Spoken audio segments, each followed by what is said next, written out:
classe marocain, un petit air de Grand Canyon américain, avec une touche en plus, le vert des oasis. Bienvenue dans les gorges du Dadès.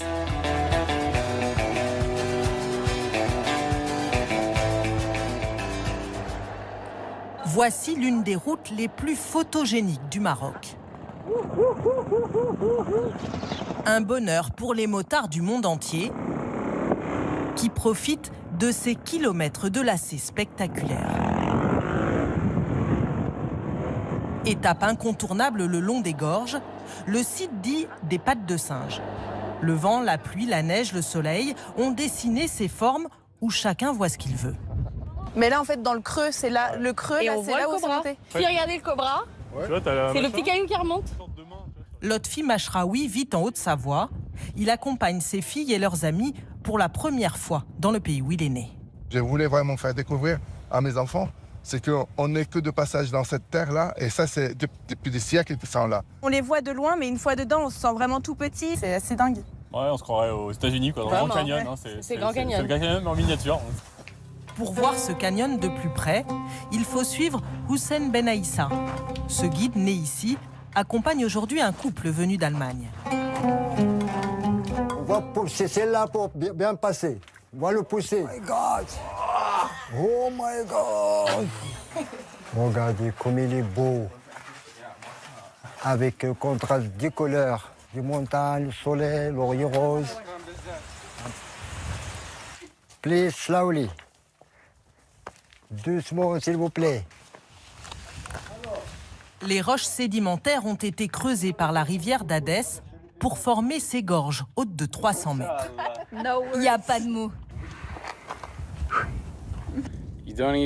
On n'a même pas besoin de l'intervention humaine. L'eau a tracé son propre chemin. Je pourrais rester ici toute la journée.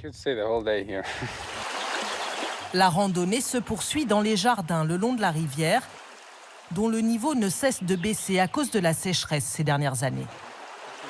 Alors, on va traverser la rivière sur un petit pont. Ouais, normalement, c'est un pont qui a beaucoup d'eau. La rivière, elle arrive jusque-là. On ne peut pas le traverser à pied. Comme il y a un changement de climat, c'est dur, vraiment, c'est terrible. La région est aussi surnommée la vallée des 1000 Kasbahs. On est devant une kasbah. Donc, c'est une grande maison à 4 tours toujours.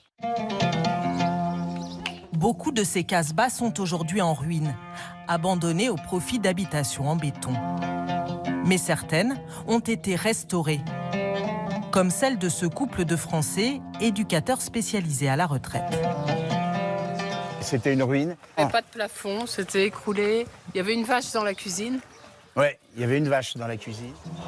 Pendant presque 5 ans, une trentaine d'artisans des villages voisins ont tout reconstruit avec des techniques ancestrales et des matériaux locaux. Ça, ces piliers, ils sont fabriqués donc à partir de briques en terre qui sont fabriquées à la main, avec les pieds, avec de la paille coupée. Et ici, à l'étage, il n'y a pas de ciment. Des murs empisés, au plafond en roseau, la tradition est respectée. On essaye, en tout cas, avec toutes les compétences qu'il y a eu autour de nous, de faire revivre cette Kasbah comme elle a vécu. La Kasbah est aujourd'hui une maison d'hôtes, d'où les touristes partent sillonner les gorges alentours, dont celle du Todra. Les parois du canyon sont réputées pour l'escalade.